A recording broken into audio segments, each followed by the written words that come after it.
ये एक ऐसी योजना रही जिससे एक अंतिम पंक्ति में बैठे हुए व्यक्ति को लाभ मिला, लेकिन कुछ बहुत ही प्रैक्टिकल चीजें हैं शायद जिनको हमें समझना होगा और जिन पर चर्चा भी करनी होगी। हम देखते हैं कि प्राइवेट अस्पताल हैं, प्राइवेट अस्पताल महंगे होते हैं, सबकी वहां पर रीच नहीं होती।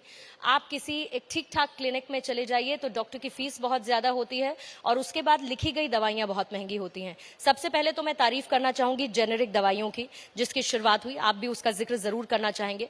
लेकिन फिर भी एक गरीब व्यक्ति को जिसको शायद एक लंबी पंक्ति में लगना होता हो या जिसकी बीमारी ऐसी हो जिसको त्वरित उपचार की जरूरत है, लेकिन उसका नंबर कब आएगा, क्योंकि सरकारी अस्पतालों पर दबाव बहुत ज्यादा है, स्पेशलिस्ट डॉक्टर्स की भी कमी है और आम व्यक्ति प्राइवेट अस्पताल जाकर उतना खर्चा कर नहीं सकता। तो उसके लिए क्या समाधान निकाल रही है सरकार? उसके लिए समाधान है कि मैंने खुद अपने गांव में बीमार होने की स्थिति में खेत को बेच करके इलाज कराते देखा है। 3 रुपए सैकड़े पर ब्याज लेकर के कर्ज लेके इलाज कराते हुए देखा है और महिलाओं के जेवर बिकते हुए देखे हैं। और यह भी हुआ कि लौट के फिर डेथ बॉडी ही मिली है। आपकी बड़ी चैनल है, मैं देश के वासियों को बताना चाहूंगा कि कुछ कंफ्यूजन, जो आए वो पाए, तो आयुष्मान कार्ड है नहीं और लोगों को भी पता ही नहीं है। आयुष्मान कार्ड धारकों की 4 शर्तें हैं।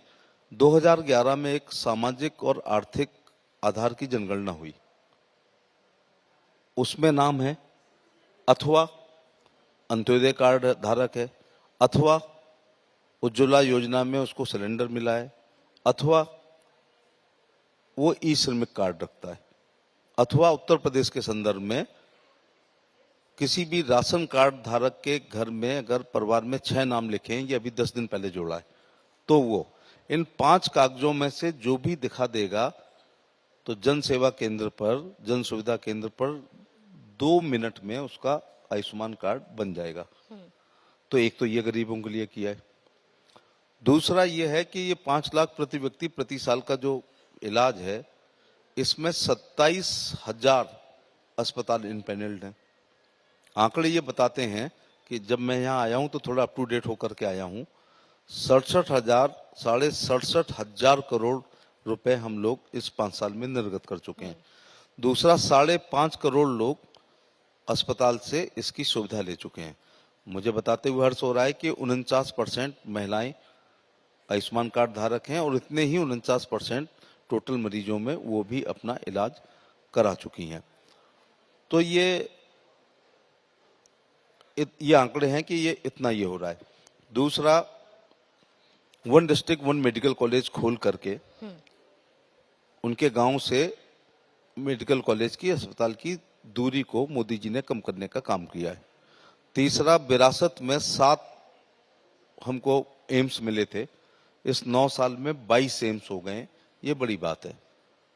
इसके अलावा 75 अच्छे मेडिकल कॉलेज, जैसे एसएन मेडिकल कॉलेज आगरा है, कानपुर का मेडिकल कॉलेज है, लाला लाजपत राय मेरठ है, या जीएसवीएम कानपुर है, इस प्रकार के मेडिकल कॉलेजों को उनके उसके अपग्रेड के लिए पैसा मिला है। हमारे आगरा कॉलेज को भी मेरे मंत्री बनने से पहले 600 करोड़ रुपए निर्गत हो गए। तो ये एक सुविधा है। आपने ही उसकी जन औषधि केंद्र की बात करी है। 20% से लेकर 90% तक का फायदा होता है। मुझे सीजीएचएस कार्ड है, लेकिन कई बार मैं दिल्ली 10 दिन नहीं आ पाता हूँ, तो अगर कोई दवाई लेनी होती है, एक दिन मुझे एक दवाई ली, वो 135 रुपए की मार्केट में ली और मुझ पे उसने ये और एहसान किया कि आप हमारे एमपी हैं तो 20 रुपए कम कर रहा हूं। तो 155 की थी, जन औषधि केंद्र पर वो 35 रुपए की थी। तो ये आपके चैनल के माध्यम से बताना चाहेंगे कि सॉल्ट से इलाज होता है, ना कि रेनबेक्सी कान में फूंक दो तो इलाज हो जाएगा या ग्लेस्को कान में फूंक दो तो इलाज हो जाएगा। लेकिन अशिक्षा के कारण डॉक्टर जो लिखता है उतनी ही स्पेलिंग मिलाते हैं गांव के लोग, और कई बार बघेल जी जो मेडिकल स्टोर वाला कहता है कि बात वही है, बस इसका थोड़ा सा नाम चेंज है, तो कहता नहीं जी, हमें तो फलाने डॉक्टर की ही दवाई लगती है, और उसने जो लिख दिया वही लगता है। इसलिए लेकिन मैं लोगों से लेकिन दो लोगों इसमें से बघेल निवेदन सर, करना बहुत चाहूंगा। इंपॉर्टेंट बात आप बता रहे हो और मैं जेनेरिक की क्योंकि जन बात औषधि कर रहे केंद्र कंप्लीट हैं। कर बस लूं। इसी में सर ऐड ऑन करना चाहती देश हूँ के कि क्या हम चिकित्स इसमें दवाइयों के एक्सपेंशन, दवाइयों के जो अवेलेबिलिटी है उनको भी हम बढ़ाने पर विचार कर बिल्कुल रहे हैं? बिल्कुल जी। विचार कर रहे हैं। जन औषधि केंद्र पर रोज दवाइयों की संख्या बढ़ रही है, लेकिन चिकित्सकों से हाथ जोड़कर अनुरोध करना चाहूंगा, अगर अपने पर्चे पर 100 में 90 मरीजों का प्रिस्क्रिप्शन वो लिखते हो आप लोग, जो आपके ही नर्सिंग होम के अंदर एक मेडिकल स्टोर है, तो हाथ जोड़ के अनुरोध करना चाहूंगा, कम से कम 10 गरीब मरीजों के लिए तो जेनरिक दवाइयां लिखना शुरू कर दो जो जन औषधि केंद्र पर हो। अब 135 और 35 का अंतर है, आप सब लोग जानते हैं। अब मैं किसी ब्रांड का नाम लूंगा तो आलोचना हो जाएगी, कोर्ट में ना चला जाए मानहानि में। लेकिन बेबीलोन है तो टेवीलोन बन गई है, सब चीज अंदर है। वो चीज बिक रही है क्योंकि उसको हीरोइनें बेच रही हैं, उसको मॉडल्स बेच रहे हैं, उसको सेलिब्रिटी बेच रहे हैं, हैमरिंग कर रहे हैं। रात 12 बजे के बाद आपके टेलीविजन सब न्यूज बंद कर देते हैं। 12 बजे के बाद तो फिर ये दवाइयां बेच रहे हो या तेल बेच रहे हो, तो ये हैमरिंग होती है। सबसे बुरा डिटर्जेंट पाउडर था, वो हीरोइनों ने बेच करके उसको सुपर सर्फ से भी अच्छा बना दिया था कुछ साल के लिए। इशारों में समझ रहे होंगे ना। जिन्होंने कभी वो साबुन नहीं नहाया, वो वाले साबुन का प्रचार करके हम लोगों से खरीदवा डाला लक्स। बाद में देखा तो लक्स से भी अच्छे थे। तो ये जो ना हम लोग नकल करते हैं, नेतृत्व की नकल खास तौर से होती है, तो हमारी सोशल रिस्पॉन्सिबिलिटी है। अरे भाई, ये मुनाफा कोरोना काल में जो लोग बच गए हैं, अगर उनको भी जीवन का दर्शन प्राप्त नहीं हुआ है तो उन्हें अब कोई नहीं समझा सकता है। जो लोग मर गए हैं उन्होंने गलती नहीं की, जो हम बच गए हैं हमने सावधानी नहीं बरती है, बस हमारे राहु केतु थोड़े से ठीक थे। तो इसको पुनर्जन्म हम लोगों को मानना चाहिए। और इसके साथ ये भी आपकी तरफ से मैसेज की मुनाफाखोरी से बचना चाहिए, जमाखोरी से, मुनाफाखोरी से, इन सब से काला बाजारी बचना से बचना चाहिए। लेकिन 80% ज्यादा लेंगे ये कौन? तो इसका मतलब आप ये देखो कि जिस समय अब हमें तो कक्षा 6 में अंग्रेजी पढ़ाई आपने, दिल्ली वालों ने, जब 11 साल की उम्र थी।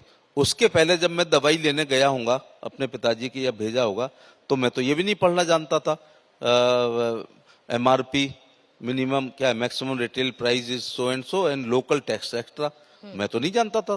तो जो लाला ने पकड़ा दिया था पैसा, वो हम मुझे दिया। मैं तो ये भी नहीं पढ़ना जानता था कि एक्सपायरी डेट भी नहीं पढ़ने जानते थे। मैं नहीं पढ़ना जानता था, इस देश में 80% लोग नहीं पढ़ना जानते थे। तो कितना छोटा लिखा होता था वो एक्सपायरी डेट, जैसे सिगरेट पे लिखा रहता था statutory warning, cigarette smoking is injurious to health. चश्मा लगाते थे तो नहीं पढ़ पाते थे, और विल्स लिखा होता था इतना बड़ा। तो आप सोचिए कि इस जमाने में, इस देश में कितनी भयंकर 70 साल तक लूट हुई है। तो मैं प्रधानमंत्री जी का धन्यवाद देना चाहूंगा कि जन औषधि केंद्र खोल करके उन्होंने, आपने कहा ना गरीबों के लिए क्या कर रहे हो, ये कर रहे हैं।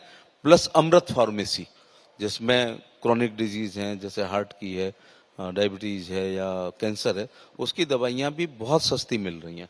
तो लोगों से अपील भी करना चाहूंगा मरीजों से कि लकीर के फकीर मत बनो, सॉल्ट पर जाओ, ना कि ब्रांड पर जाओ। और भ्रांतियों से, मैं तो भ्रांतियां जो है उससे मैं दूर कपड़ों रहना पे ही चाहिए कहता सर। हूं कि जैसे ही मैं लेनिन का कपड़ा लाया 2 मीटर, 1,500 का आ गया, 500 सिलाई, 2,000, बस उस पे पोलो ही तो नहीं लिखा है यहाँ पे, या वो लेवाइस नहीं लिखा है केवल, या घोड़े नहीं बने हैं, या वो क्या टॉमी हिलफिगर की लाल हरा नहीं लिखा है, बाकी तो कपड़ा बहुत शानदार है। तो जो 2,000 की चीज यहाँ पर थोड़ा सा ब्रांड लिखते ही 10,000 की हो जाती है, तो क्या ज्यादा मजबूत कपड़ा हो जाता है, या ज्यादा वो गर्मी बचाएगा या ठंड बचाएगा?